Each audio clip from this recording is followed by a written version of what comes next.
ভয় পান কেন জনগণকে? আসেন নির্বাচনে, সুন্দর একটা দল বানান। এখনো তো প্রায় 1 বছর টাইম আছে, জনগণের কাছে যেতে পারবেন। আপনারা তো অলরেডি হেলিকপ্টারে অভ্যাস করে ফেলছেন, হেলিকপ্টারেও যেতে পারবেন সব জায়গায়। তো যান, ঘুরে ঘুরে আসেন, জনগণকে বলেন যে আপনারা এই দেশকে স্বাধীন করেছেন। 71 কিছু না, 47 কিছুই না। আরে ভাই, 71 তো দেখেন না? 71 সালে কিভাবে গ্রামে গঞ্জ থেকে পঙ্গপালের মতো ধরে যশোর ক্যান্টনমেন্টে 8 ঘন্টা যুদ্ধের পর যখন বেরিয়েছি, ভেবেছিলাম যে বাংলাদেশে আমি একাই বোধহয় বিদ্রোহ করেছি। জানতাম না বাস্তব পরিস্থিতি। বাইরে আসার পর পাশে একটা গ্রাম ছিল খিতিবদিয়া, সেখানে যাওয়ার পর দেখি হাজার হাজার ছাত্র যুবক লাঠি, দা, খন্তা, কুড়াল ইত্যাদি নিয়ে দাঁড়িয়ে আছে।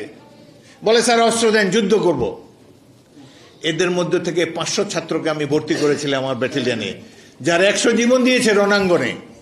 আমি নিজেও যুদ্ধে আহত হয়েছিলাম। সেই মহাসংগ্রাম আপনারা দেখেননি, কল্পনাও করতে পারবেন না। খালি ভীতু বাঙালিদেরকে দেখে আপনারা অভ্যস্ত হয়েছেন, বীর শ্রেষ্ঠদেরকে দেখেন নাই, 71-এর লড়াকু তরুণদেরকে দেখেন নাই। এই দেশ আমরা যুদ্ধ করে স্বাধীন করেছি, ভারত স্বাধীন করে নাই।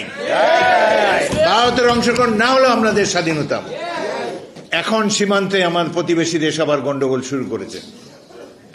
তাদের পছন্দের নেত্রী বিদায় হয়েছে, তাদেরও গাত্র জ্বালা শুরু হয়েছে। বাংলাদেশে মানুষের ফসল কেটে নিয়ে যান, আম গাছ কেটে নিয়ে যান, নানাভাবে গুলি করে সীমান্তে প্রতিদিন মানুষ হত্যা করেন। আমরা নীরবে অবলোকন করছি।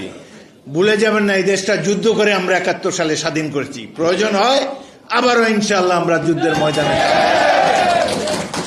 একবার 27 বছর বয়সে যুদ্ধ করেছি, এখন 81 বছর বয়সে আবারও অস্ত্র ধারণ করব সকল অন্যায় এবং অবিচারের বিরুদ্ধে।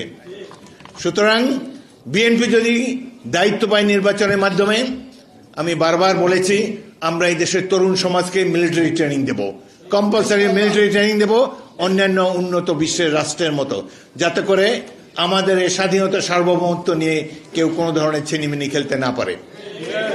এখন যারা ক্ষমতায় এসেছেন, অতীতে তত্ত্বাবধায়ক সরকার ছিল 3 মাসের জন্য। আপনারা তো 30 বছর থাকতে চান যা মনে হচ্ছে। এতদিন সময় দেওয়া না, সম্ভব হবে না। কারণ অনির্বাচিত সরকার একটি দুর্বল সরকার। নির্বাচিত সরকার যেমনই হোক, তারা জনগণের সমর্থন নিয়ে আসে ক্ষমতায়। পরে যদি ভালোভাবে রাষ্ট্র চালাতে পারে থাকবে, রাষ্ট্র চালাতে না পারলে আবার গণ অভ্যুত্থানের মাধ্যমে তাদেরকে বিদায় করে দিয়েন। কিন্তু প্লিজ গণতন্ত্রকে অবহেলা করবেন না। স্বাধীন দেশের রক্ষা কবচ হলো গণতান্ত্রিক ব্যবস্থা। গণতন্ত্র খুব ভালো না, ভালো ব্যবস্থা না, কিন্তু এর চাইতে ভালো ব্যবস্থা এখন পর্যন্ত আবিষ্কৃত হয় নাই। সুতরাং গণতন্ত্রের প্রতি আমাদের দৃঢ় আস্থা থাকতে হবে, জনগণের রায়ের উপর আস্থা থাকতে হবে। এখন একটা কথা, উপদেষ্টাদের কথায় মনে হয় ইলেকশন দিলেই বিএনপি এসে পড়বে। তো ভাই, এটা তো আমাদের দোষ না। বছরের বছর সংগ্রাম দিয়ে, রক্ত দিয়ে আমরা এই পজিশনে এসেছি। বিএনপি বারবার নির্বাচিত হয়েছে সুষ্ঠু ইলেকশনে শহীদ জিয়া রহমানের আদর্শকে ধারণ করে। আমরা সেই আদর্শ ধারণ করে আগামী দিনে পথ চলতে চাই। আমরা 31 দফা দিয়েছি, তার আগে আমাদের চেয়ারপারসন বেগম জিয়া ভিশন দিয়েছেন।